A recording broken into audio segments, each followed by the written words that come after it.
Guys, Radhe Radhe, हरे कृष्णा। तो कैसे हैं आप सब? ठाकुर जी की कृपा से अच्छे होंगे। प्रभु जगन्नाथ जी की यात्रा आप सभी को बहुत बहुत बधाई। आज महाप्रभु जगन्नाथ जी की विश्व प्रसिद्ध यात्रा निकलने वाली है, तो आप सभी को बहुत बहुत अनंत बधाइयाँ श्री जगन्नाथ प्रभु की। तो आज हम बात करते हैं हमारे महाप्रभु जगन्नाथ जी कैसे प्रकट हुए। ये बात है द्वारिका में, जब हमारे ठाकुर जी द्वारिका में थे।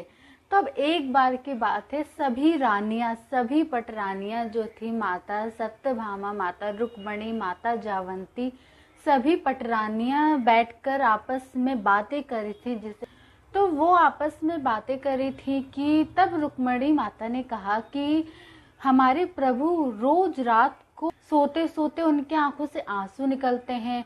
तो मैंने जब जाके देखा तो उनके पास में तो उनके मुंह से एक ही नाम निकलता था, राधा राधा। तो ये हमारे प्रभु के नाम से राधा नाम निकलता था।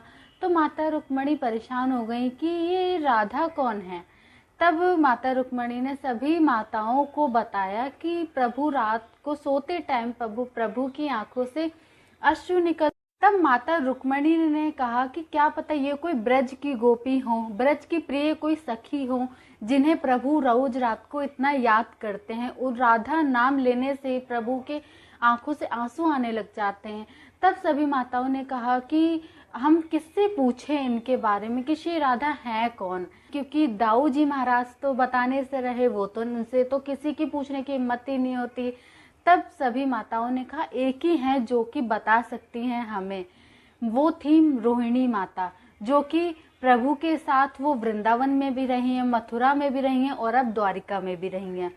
तो रोहिणी से बात करी जाए।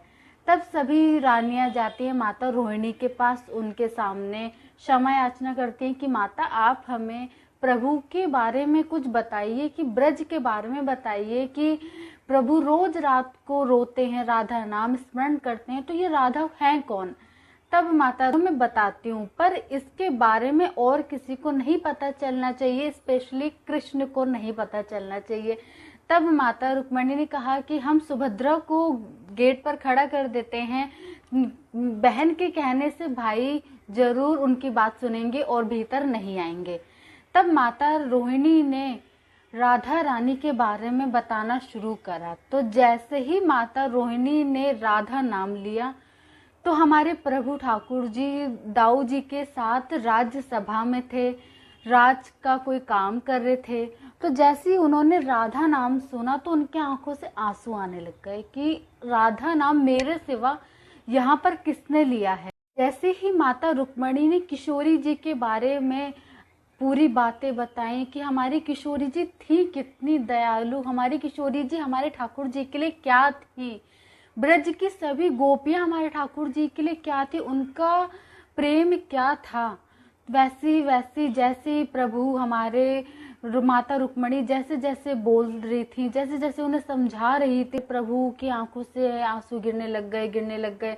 प्रभु हमारे समझ नहीं पा रहे हैं कि ये हो क्या रहा है, मेरे आंखों से आंसू क्यों निकल रहे हैं, एक राधा नाम यहाँ पे मेरे सिवा कौन ले रहा है।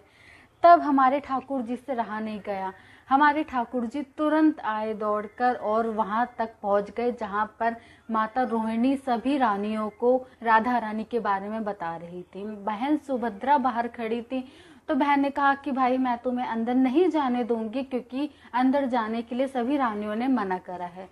तो वहां पर दाऊ जी भी खड़े हो गए, हमारे ठाकुर जी भी खड़े हो गए, बहन सुभद्रा भी खड़ी हो गई और राधा रानी के विषय में चर्चा चल रही है। माता रोहिणी बताए जा रही हैं और हमारे प्रभु दाऊ जी महाराज, माता सुभद्रा, उनके आंसू गिर रहे हैं, इतने गिर रहे हैं, उनके हाथ पैर पिघल रहे हैं।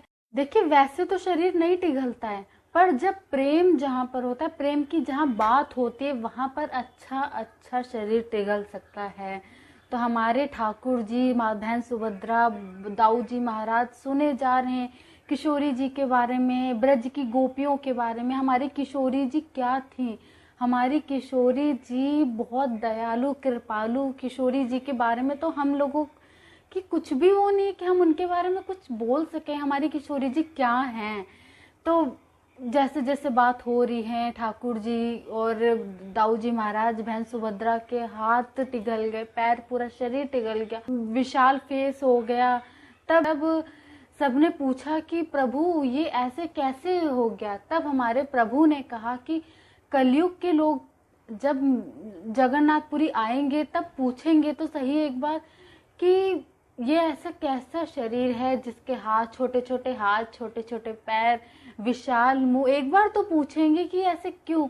तब पता चलेगा कलयुग के लोगों को कि हमारी किशोरी जी क्या हैं, कि हमारी किशोरी जी कितनी कृपालु, कितनी दयालु हैं। प्रेम मतलब क्या प्रेम था हमारे ठाकुर जी और श्री जी का, जो कि कलयुग के लोग नहीं जान सकते हैं। हम लोग तो बिल्कुल भी किशोरी जी के बारे में कुछ हमारे मुंह से निकल ही नहीं सकता है। मैं जैसे ही किशोरी जी की बात करती हूँ, ठाकुर जी के बारे में तो मैं आपको पूरी कहानी बता सकती हूँ, पूरी कथा सुना सकती हूँ, पर जैसे ही किशोरी जी का नाम आता है तो मैं उनके बारे में कुछ नहीं बोल सकती हूँ, क्योंकि हमारी किशोरी जी बहुत ज़्यादा कृपालु हैं, जो कि सिर्फ इनके चरण दर्शन मात्र से हमारा इतना उद्धार हो जाता है। तो मैं उन्हें बारंबार प्रणाम करती हूँ अपनी। तो श्री राधा रानी की चर्चा सुनकर हमारे जगन्नाथ जी प्रभु प्रकट हुए, जो कि हमारे बीच में आज हैं। जगन्नाथपुरी में हमें दर्शन देते हैं, जगत के देव हैं हमारे जगन्नाथ प्रभु। तो उन्हें मैं बारंबार प्रणाम करती हूँ। बहुत सौभाग्य की बात है कि आज उनके बारे में चर्चा हो रही है। अब बात कर लेते हैं कि विश्व भर में जो प्रसिद्ध जगन्नाथ यात्रा है तो वो क्यों निकलती है। चलिए आप इसके बारे में बात करते हैं। जगन्नाथपुरी में माधव दास नाम के एक संत थे, जो कि प्रभु जगन्नाथ के परम भक्त थे। उनका दुनिया में प्रभु जगन्नाथ के सिवा कोई भी नहीं था। माधव दास प्रभु की सेवा करते रहते थे, पूरे दिन भजन इत्यादि करते थे। तो प्रभु जगन्नाथ उनकी भक्ति से इतना ज़्यादा प्रसन्न हो गए कि वो माधव दास के साथ हमारे जगन्नाथ प्रभु रोज आते थे और उनके साथ खेलते थे, उनके साथ भोजन ग्रहण करते थे। माधव दास ने पूरी जिंदगी प्रभु की सेवा में ही अर्पित कर दिया। उनका भजन इत्यादि पूरी जिंदगी उन्होंने उसी में ही व्यतीत कर दिया।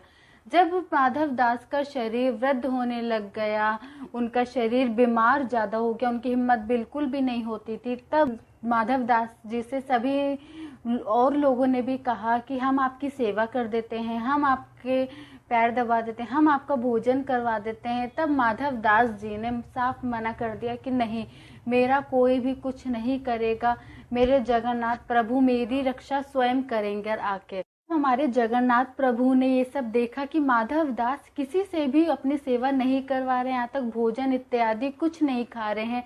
तब हमारे जगन्नाथ प्रभु स्वयं आए और माधव दास के सामने एक लड़के का भेष धारण कर आए थे और उनसे कहा कि प्रभु मैं आपकी सेवा करूंगा। तब माधव दास उन्हें भी मना करने लग गया कि नहीं, मैं किसी से अपनी सेवा नहीं करवाऊंगा। तब हमारे जगन्नाथ प्रभु ने जिद पकड़ ली।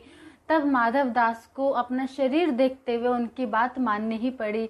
तब हमारे प्रभु ने उनकी सेवा करी, उन्हें खाना खिलाया, उनके पैर दबाए, उनकी सेवा करी। तब जैसे जैसे माधव दास थोड़े ठीक होने लग गए, तब माधव दास ने हमारे जगन्नाथ प्रभु को पहचान लिया।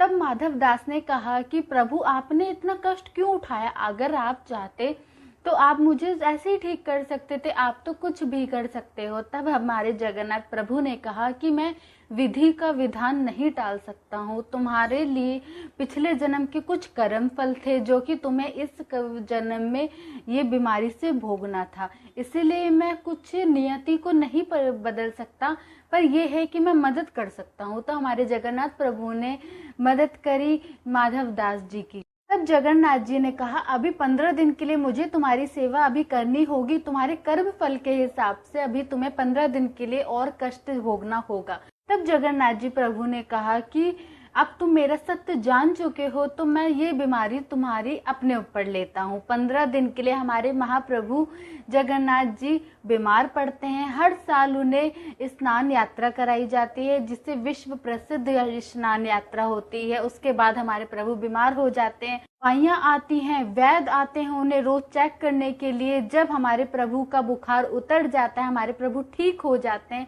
तब हमारे प्रभु बाहर निकलते हैं सभी भक्तों को दर्शन देने के लिए, जिसे जगन्नाथ यात्रा के नाम से हम जानते हैं। इस वजह से हमारे प्रभु जगन्नाथ जी की यात्रा निकलती है। कितना सुंदर प्रेम है हमारे जगन्नाथ प्रभु का कि अपने भक्त का कष्ट भगवान ने अपने ऊपर ले लिया। तो बहुत भगवान के भक्त नहीं है, भगवान हमारे भक्त हैं। तो जय जगन्नाथ।